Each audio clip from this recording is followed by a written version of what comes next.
Good evening, ladies and gentlemen, and welcome to another episode of Oxnard Live. I'm your host, Daniel Chavez Jr.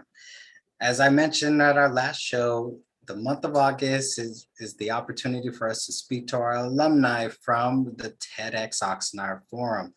So we're continuing that trend with our next guest, Rabbi Mike Lotker, who is going to share his experience from physicist turned rabbi turned ultimately very knowledgeable person. And we'll be talking about the partnership between Christianity and Judaism and how that works in and our role when it comes to facing COVID and our responsibility as people. So ladies and gentlemen, without further ado, please join me in welcoming Rabbi Mike Lotker to the show. Rabbi, thank you for joining us this evening as we engage in this conversation. Thank you, Daniel. It's a pleasure to be here. So, reading your bio, I was very surprised because it talked about that you were a physicist in renewable energy, which is a very huge topic in the most recent years. And then you became an ordained rabbi. But before we get into that part, let's learn a little bit more about you, where you were born and siblings, family. So I was born in what many of us Jews on the West Coast call the old country, namely New York City. And I was actually born in the Bronx, but really raised in Queens. I have two brothers, married, 3 children. And one of the things that actually influenced my becoming a rabbi is some tragedy in my life. Namely, my late wife passed away from a disease called Huntington's disease. It has genetic overtones, and that makes you ask very deep questions about life and meaning and purpose. And so my wife passed away quite some time ago, and I have since remarried and have been living in Southern California for about I would say almost 40 years, or thereabouts. And I started out as a physicist. I have undergraduate and graduate degrees in physics. I went to work at an electric utility focusing on basically long-term energy sources. And some of those have become very important, and some of them are still long-term. The ones that have become very important and very active are solar energy and wind power and and all kinds of renewable energy, geothermal energy, and so on. Some of the technologies that I worked on are exotic nuclear energy forms. Since I was a physicist, that was a field that I was comfortable with and participated in research on them. And those are still quite some time in the future. I worked on battery systems for vehicles, hydrogen energy systems. So I really did a lot of interesting work in the alternative energy field, and ultimately became an entrepreneur, started a consulting company, and then started a wind power development company. And I was president of a company that put up projects in Southern California and also in Hawaii. And in fact, I don't know if this will work on your system, and I apologize if I'm overstepping my bounds, but you see the wind farm behind me, Daniel? Yes, I see it. Yeah, so this is in Palm Springs, just outside of Palm Springs. And I'm very proud to say that the official name of this wind farm is Lotker Lane. I was president of the company. While we were developing it, the county of Riverside asks you to propose names. And we had a bunch of people that were in management. So I think mine had the fewest letters in my name. So that's my long range claim to fame, is I have Lotker Lane, and you can put it in Google Maps and you can find Lotker Lane. Just don't expect to find anything when you get there other than a dirt road amidst a lot of windmills. Wow, that's quite a history, and my condolences for your wife. Thank you. It's such a horrible disease to be able to battle. So a lot in just that short period of time that you've accomplished. And so let's start dissecting that. Mm-hmm. as you probably know, we had Brian Rosario on with us last week, and he talked about his journey across the U.S. and then finally settling back in California. He talked about New York and how their winters were actual winters. Is that something that you experienced also? How accurate was that winters? Oh yeah, winters are winters in New York City. And I went to graduate school in central Illinois. The first week I was there, the temperature didn't get above 0 for a week. So it can get very cold. People ask me, don't you miss having seasons in Southern California? And my response is always, not when the one we have is so wonderful. So I don't miss the cold weather at all. So the physicist thing, before the show, we talked a little bit about how renewable energy is such a huge topic in most recent years. Communities, community advocates, all asking for renewable energy to be at the forefront and to be part of those general city plans, to be part of the developments of cities and planning for housing and new buildings. How does that make you feel to know that so many people are now gravitating to that, where you used to work in that field years before? Yeah, so the projects I put up were in the early 80s in the wind power field. And at that time, there was heavy government subsidies in the form of tax benefits for investors. And basically that kick-started the program. The original interest in renewable energy was really energy security. It was oil embargoes from many of the OPEC countries were driving up the price of oil and were making us worried about whether our energy supplies were secure. So that was the original motivation. Although I always point out to people that we were talking about climate change in the early 70s. It was clear from the atmospheric science what would happen, and it's even increasingly clear about what is happening. So the initial interest in these technologies was one for energy security, and then that became environmental in terms of general air pollution. And now I would say it's environmental, not only in terms of air pollution and water, and river pollution, but also in terms of global warming, and also avoiding some of the, potentially harmful consequences of nuclear power. So the motivation behind these technologies have changed. But the nice thing is that since the business got kickstarted, the price has come down significantly to the point where now they're just competitive. It's just based on economics.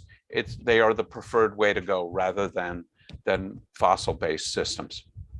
Now, have you been following along with governments as to their approach to dealing with the renewable energies? And do you feel that they are taking appropriate steps, planning for the future? Yeah, I think they are. We have these blips and arguments about whether climate change and global warming is real. And I'm happy that seems to be better appreciated by most arms of government. California has always led. And in fact, that's the reason I live in Southern California. When I was in Hawaii and looking for the next place to put windmills, there was a young governor, you may have heard of him, Jerry Brown, who was very much encouraging these technologies and put into place local incentives. And that's why I moved. I was living in Washington, D.C. as a consultant, moved to Hawaii to get the first wind farm in place and operating in Hawaii, and then moved to Southern California and have been here ever since. So let me ask you, because, and I know this is not really our whole topic for this evening, but again, this is such a huge, one of those huge topics that are on a lot of people's minds, that the oil and gas company, people believe that it should be gone completely in the next, 10, 20, 30 years. Do you believe that that's a realistic goal?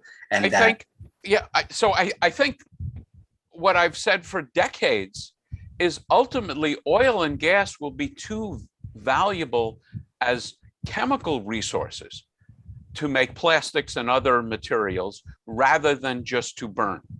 So as the price of renewable energy comes down and as the motivation for using clean energy increases, we'll still be pumping for oil and for gas, and they'll be used in more and more selective applications. And they're very valuable as a chemical feedstock, more so than something we just burn. Good to know. So fast forward a little bit. You go to Hebrew Union College in Los Angeles. That's when you became ordained in 2003. And you said the motivation for that you start beginning to ask those questions, the meaning of life, and as a result of your wife. But why the Hebrew? Why did you want to become ordained as opposed to just a different path? Yeah, so in Judaism, by and large, most Jews are born into Judaism. Judaism is the last surviving example of a time when your religion and your nationality were one and the same. In ancient times, if you lived in Egypt, you worshiped Egyptian gods. If you lived in Greece, you worshiped Greek gods. If you were an Israelite, you worshiped the Israelite God. So I was born Jewish. Both my parents were Jewish. I was bar mitzvah. I did sort of minimum stuff, but I was much more interested in science and technology. As I discovered the depth of Judaism, and it was at a time when I was looking for spiritual depth because of what my late wife was going through, I was just flabbergasted by how much was there. I mean, there's a concept that they call pediatric religion. Most people study religion until they reach the ripe old age of 13 or 15, and then they go on to other things. So you get a childish view of religion. Judaism is not a childish religion. And of course, I've come to understand, being very active in interfaith work, that religions are not childish. And as I dug deeper and deeper into my Jewish roots and understanding scripture and Hebrew and sacred materials, I just got more and more interested. Hebrew Union College is the oldest rabbinic seminary in the world. Thanks to Adolf Hitler, who destroyed all the older ones in Europe. It's the Reform Seminary, which is the most flexible movement in Judaism. And it actually has 4 campuses. I spent my first year in Jerusalem. I lived in Jerusalem for a year. And then 4 additional years, it's a full-time 5-year graduate program on the path to ordination. And there's the academic degree of a Master of Hebrew Letters, and then ordination as a rabbi.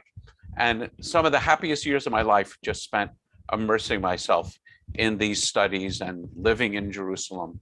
I had visited Jerusalem many times because I worked for a number of Israeli companies in the solar and geothermal energy fields that were based in Israel. So I was pretty familiar with Israel, but living there for a year was just a dream come true for me.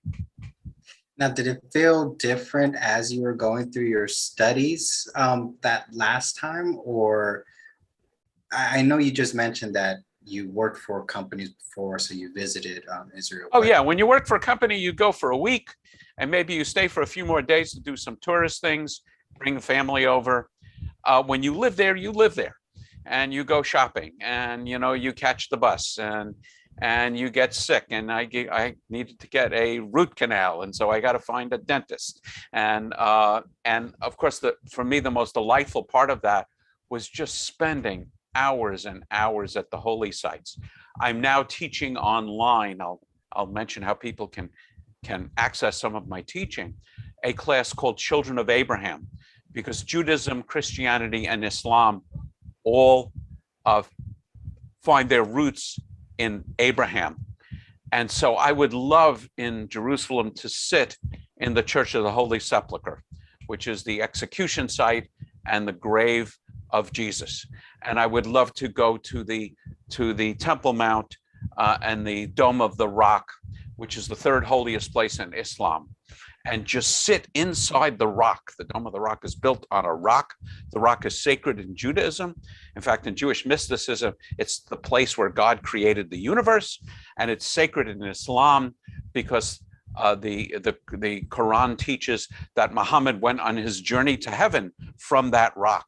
And I just used to love to watch people pray. And I'd spend hours doing this, and it's hard to do that if you're on, your 4 days in Jerusalem. So it was a delight, and of course I learned a little bit of Hebrew, and got to go to lots of different synagogues and museums, and I adore Israel. I've led a number of trips, including some interfaith trips to Israel with communities. Hope to be doing that again. Now the feeling, I've heard people give testimony after they visit the Holy Land, and that they feel just at peace when they're there. Is that? Oh yeah, it's God's neighborhood. The holiest spot in Judaism, the third holiest spot in Islam, and the holiest spot in Christianity are a short walk from one another. And of course, that Yerushalayim in Hebrew has the connotation of the city of peace. And as you know, there's a CNN special on now which talks about all of the wars that have been fought over Jerusalem. I think Jerusalem has been conquered 35 times. Blood has run in the streets, several inches deep, because of people fighting over that little piece of ground. It's probably the most sought after piece of real estate in the world. Wow. Now, as a ordained rabbi, you have the opportunity to go to synagogues and preach. Is it called preaching, or is it... So I'll tell you a secret. Nobody else will hear this, right, Daniel? So the secret is, by and large, you don't need a rabbi for anything. The word rabbi means my teacher. And so I lead services and I give sermons, and I officiate at weddings and funerals and things. Any knowledgeable Jew can really do that. I often say when I'm at a wedding, I'm the only person that's not strictly necessary to be there. My job is to make sure everybody else does their job. So anybody, including you, can go to services. You might be asked to preach. I've been asked to preach in churches. In fact, one amazing year, there's an interfaith community in Ventura County. And a few years ago, when there began to be some significant anti-Muslim tensions in the nation, we had a support rally for our Muslim community. And Friday is the most significant day in Islam for prayers. And so it turned out that Friday was Christmas Day. So we had our interfaith community turn out on Christmas Day, mostly Christians, a lot of Jews, but mostly Christians, just in support of our Muslim brothers and sisters. And I'm very proud to say that they invited me to give the sermon in the mosques. So where was the rabbi on Christmas Day? Well, of course, in the mosque delivering a sermon. I mean, that says, I think, almost everything you need to know about America, and the fact that the beauty of different faiths and traditions and religions and peoples working together toward common goals. So we'll make sure that we'll block out that part where it says rabbi is not really necessary. That's okay.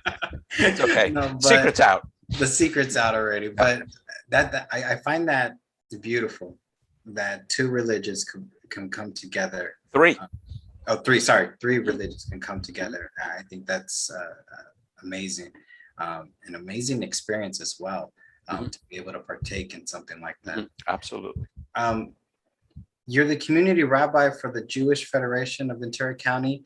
Do you want to share a little bit about that? So the Jewish Federation of Ventura County is an umbrella organization which embraces all of the Jewish movements, from the ultra-Orthodox Hasidic, a group called Chabad, some of your listeners may be familiar with them, to conservative congregations, to Reform congregations, to congregations that aren't affiliated with any of the movements.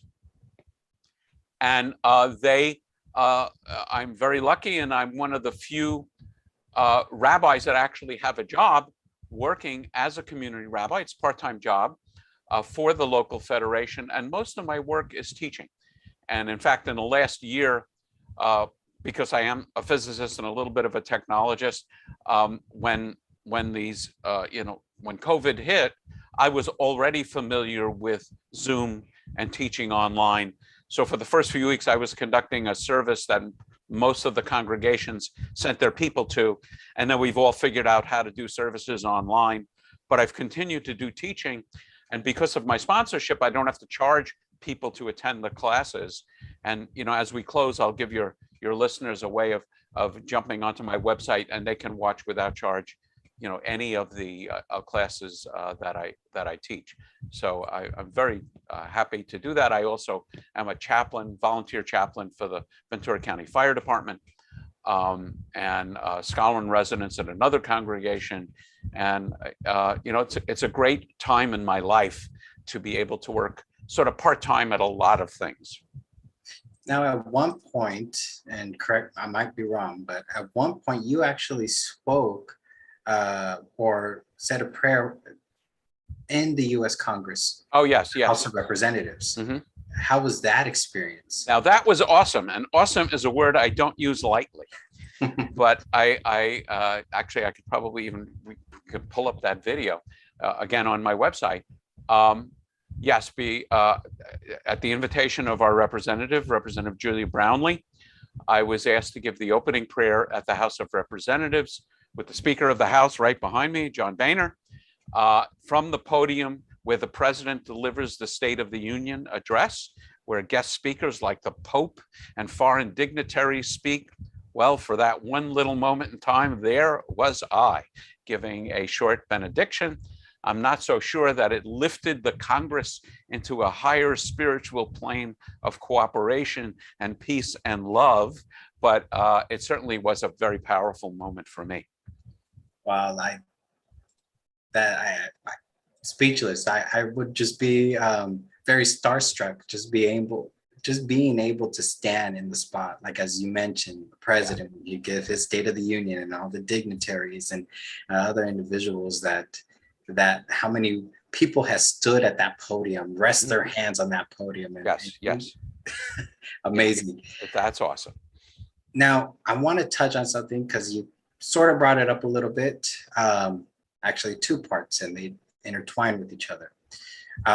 You brought up COVID a little bit, and then you talk about the spirituality of life.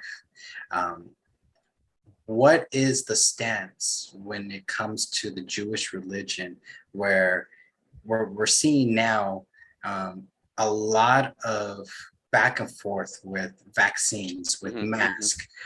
Where is the stance for the Jewish religion? Are they for it? Are they against it? Yeah, so you may be familiar with the toast that Jews give when we drink, and the toast is l'chaim, which means to life. Judaism is a religion and a tradition which focuses on life, on this life. Well, we teach that there is an afterlife, and you can go to my website. I have 3 hour-and-a-half sessions on Jewish beliefs about the afterlife. We leave that to God. We are focused on this life. And there's lots and lots of laws in Judaism. We wear these funny little hats. We have dietary laws. We have laws about when we pray and how we pray. In Judaism, all of those laws, with very few exceptions, are suspended to promote health and life. So when I talk with my fellow Jews about issues like wearing masks and vaccines, Judaism is a tradition that stresses not our freedoms, but our obligations. And I would say the same thing about this country. Yes, we are a nation where we are guaranteed freedoms, but to enjoy those freedoms, we have obligations. Just to get biblical for a moment, we know that Moses goes to Pharaoh and says, "Let my people go." Yes? Yes. Every time Moses says that, he states the reason for freedom. He says, so that we may become servants to God and worship God. So we don't want to be servants to humans. We have a higher calling, a higher obligation to God. And Judaism understands that the highest obligation is preserving life and health. So I would say we are wearing a mask is significant not to protect me, but it's significant from a Jewish perspective to protect other people.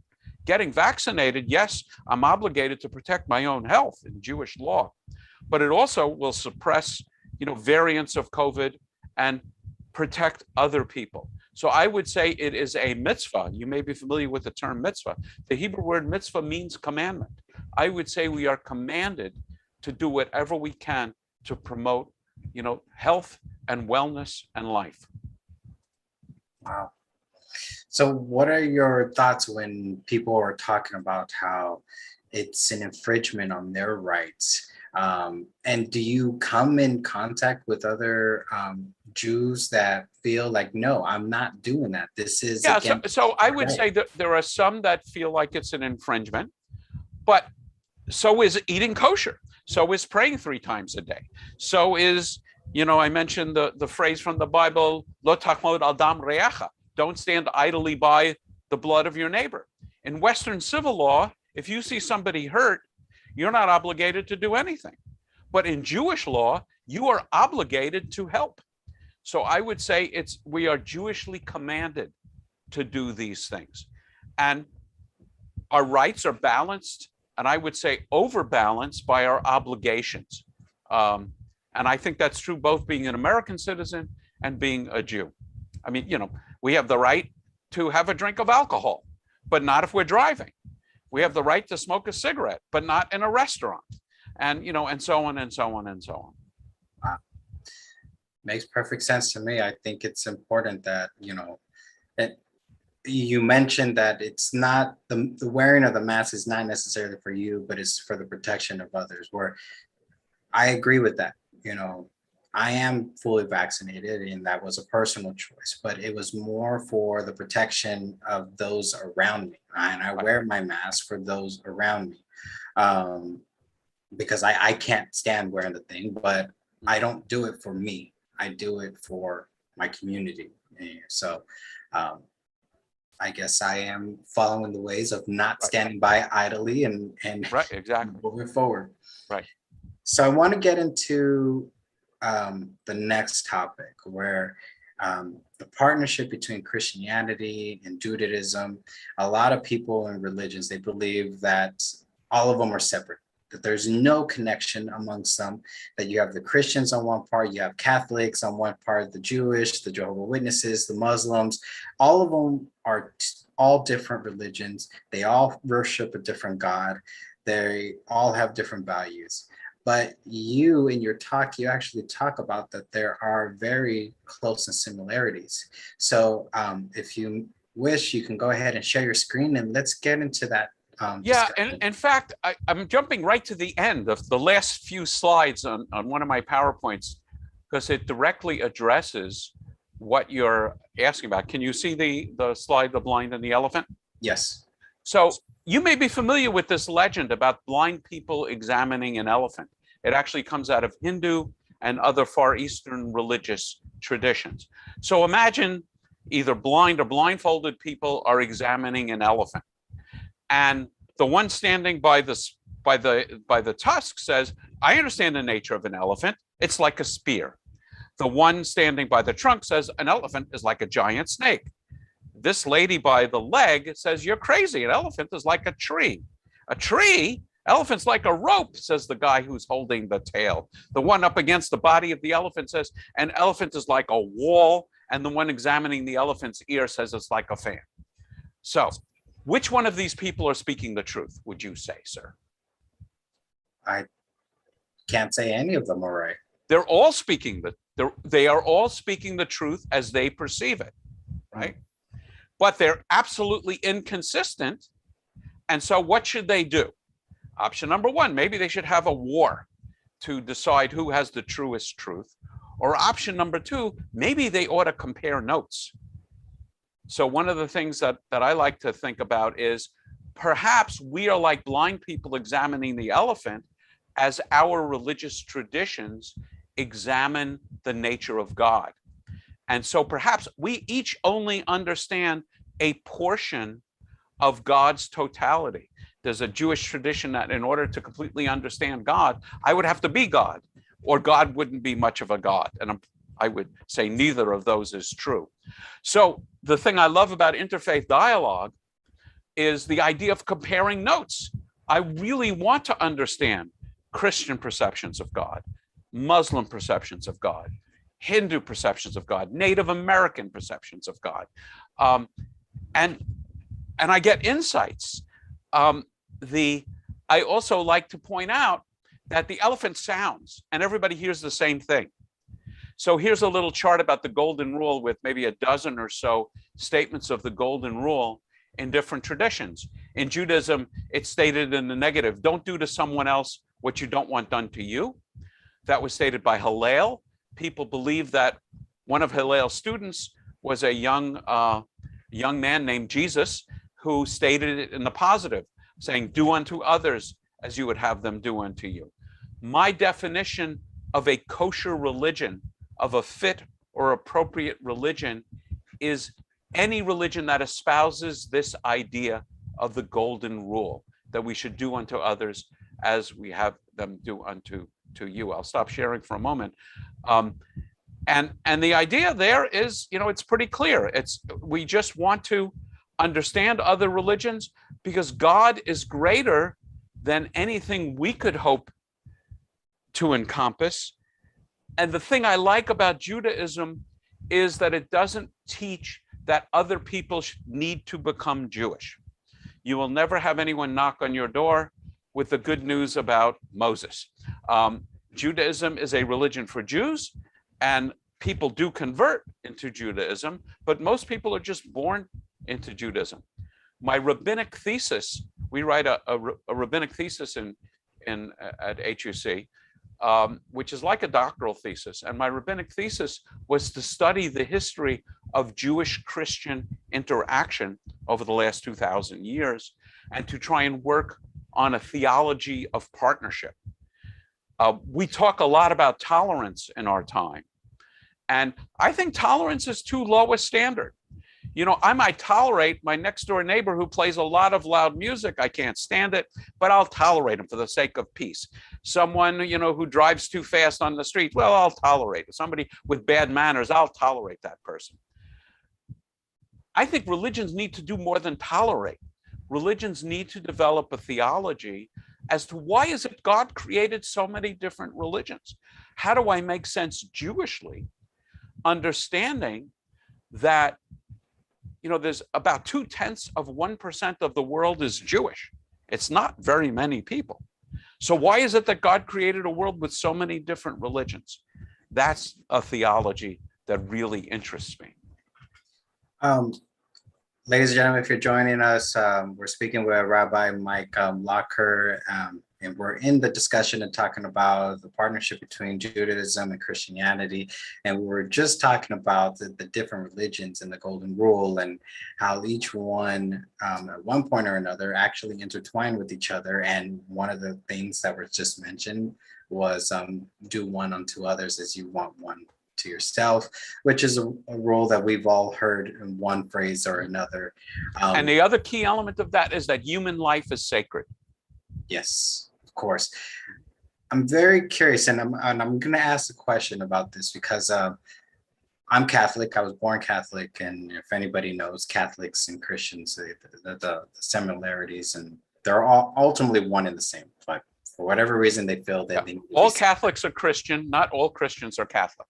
There you go. So in the Catholic faith, it is said that there is only one God. There is only really one religion. This is the way that we should all be living.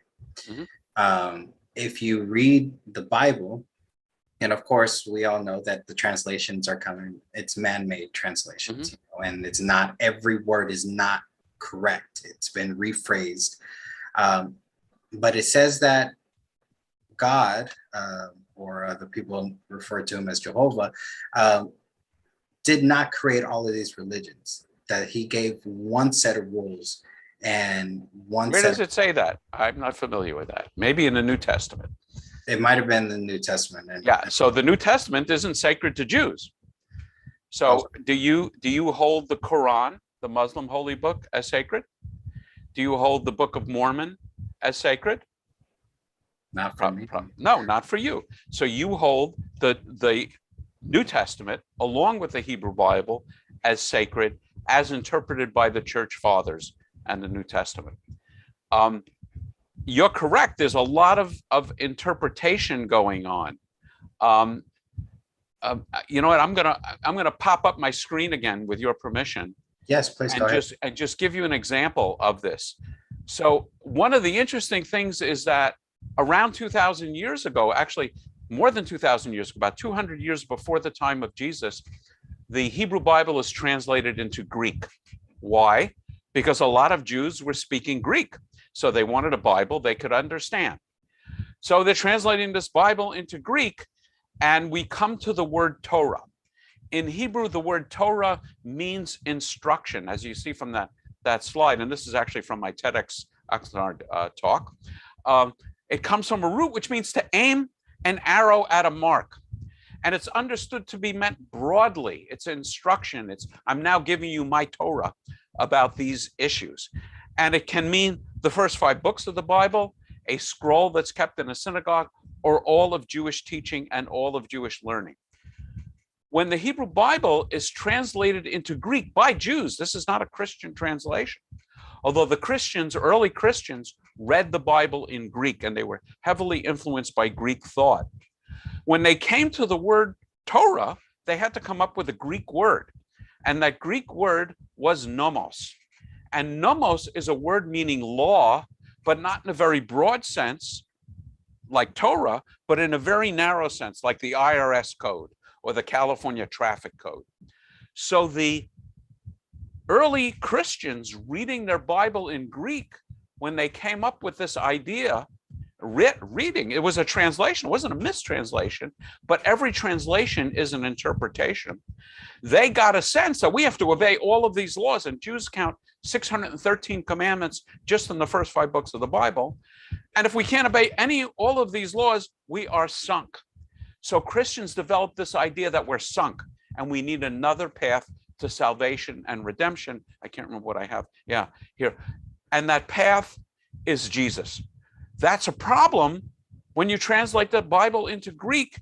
That's not a problem in Hebrew. I'd like to give you a few more examples of that, if that's okay. There's a commandment about taking human life. And the question is the commandment, thou shalt not kill, or thou shalt not murder? The Hebrew is lo tirtzach, and it's unambiguously, thou shalt not murder. So what's the difference between killing and murdering? And I'm going to ask you a question. How many people have you murdered today? Anybody? No. Oh, that's good. Let me ask you another question. Have you killed at all today? No. Did you brush your teeth this morning? Yes. You killed hundreds of thousands of God's precious little bacteria that were happily living in your gums. You said you were vaccinated. The purpose of vaccination is to kill invading species. So what's the difference between murder and killing? Murder is the taking of an innocent human life. Killing is ending any life. We kill when we eat broccoli. Those broccoli plants were alive and growing. After you've had them for dinner, they are not alive. You've killed them. So why did the King James Version come up with the translation, thou shalt not kill? I once heard a scholar say that in the time of King James, the English word kill meant what we mean by murder, and the English word slay meant what we mean by kill. So in 1611, thou shalt not kill really meant thou shalt not murder, but English changed. There's another really good example, which I think may be of interest to many of your listeners, and it has to do with homosexuality. In the Hebrew Bible, there is really only one reference to homosexuality. It's in the book of Leviticus, and it says, do not lie with a man as one lies with a woman.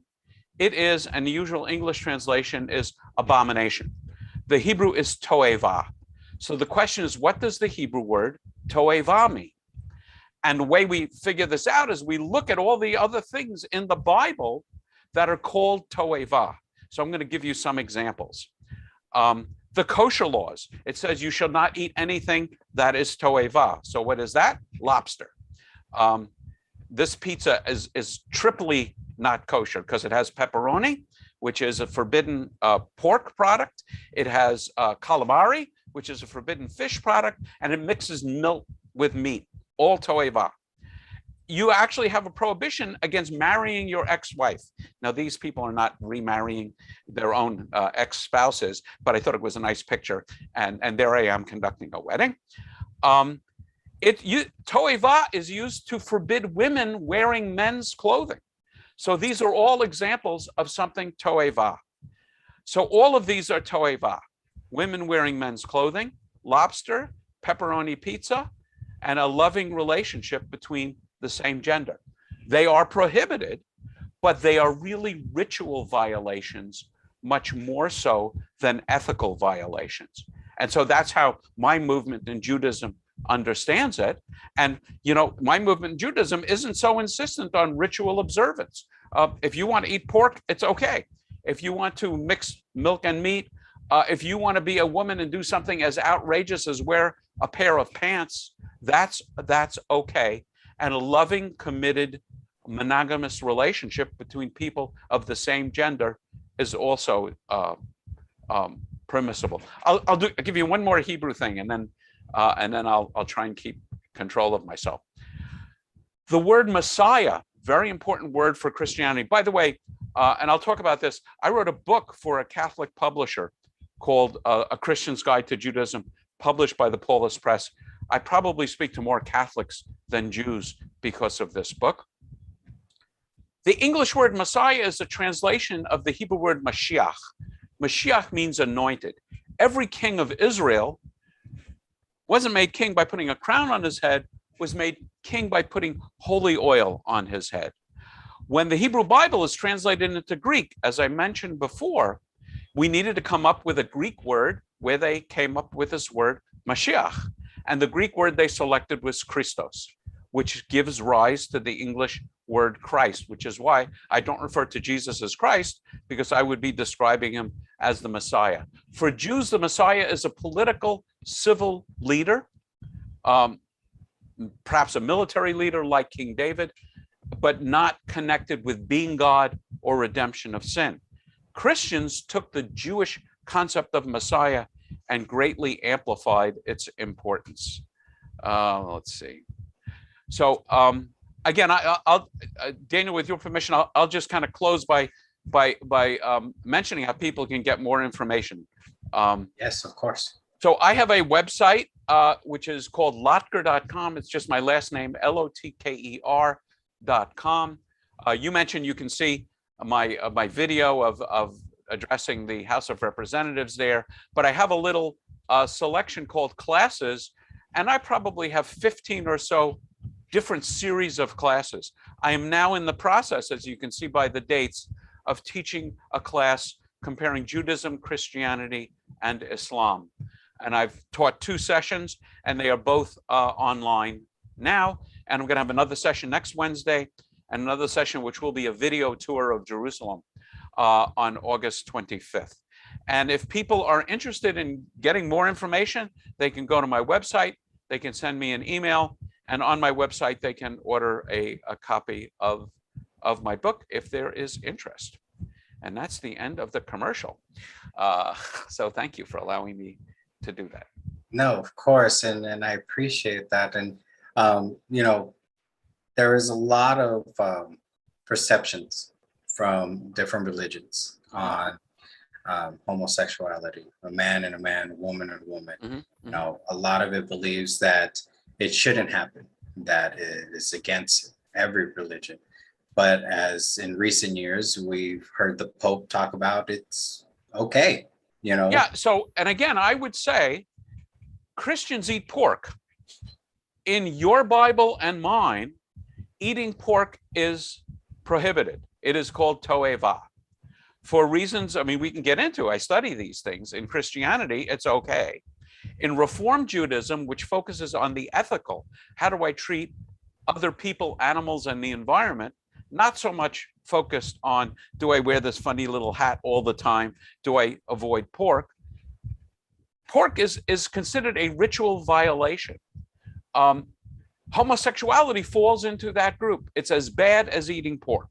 It's as bad as a woman wearing pants. Different religions can have their perspectives on homosexuality, but I think it's pretty hard to base it on the Hebrew Bible. once you understand what the Hebrew Bible is really saying.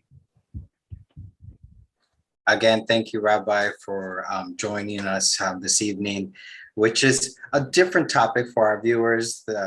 We never really get a discussion on religion, and even though it was a short topic, but I believe it's one of those things that we kind of have to explore. And on Oxnard Live, we like to push the limits a little bit, and I appreciate you joining us this evening talking about it. And if you want to learn more, pick up the copies, join the classes, or just ask our rabbi a question, visit his website at lotker.com, or send him an email at lotker@aol.com. There you can go ahead and reach out to him, explore his website, watch the video of him addressing the House of Representatives. It's truly an experience to watch that. And as he mentioned, it was a very awesome experience for him. Okay, well, thank you for the invitation. Yeah, thank you for the invitation. There was a time when Jews were pushed off to the corner and not so much welcome in settings like this. There was a time when a Catholic publisher, a Christian publisher, would never ask a rabbi to write a book explaining Judaism, that we wouldn't be welcome to speak in churches.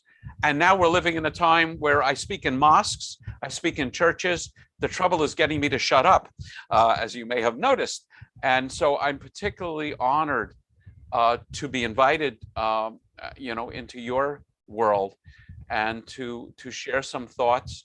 And I hope that some people will feel free to raise difficult questions. And in this class, I'm teaching about comparing Judaism, Christianity, and Islam.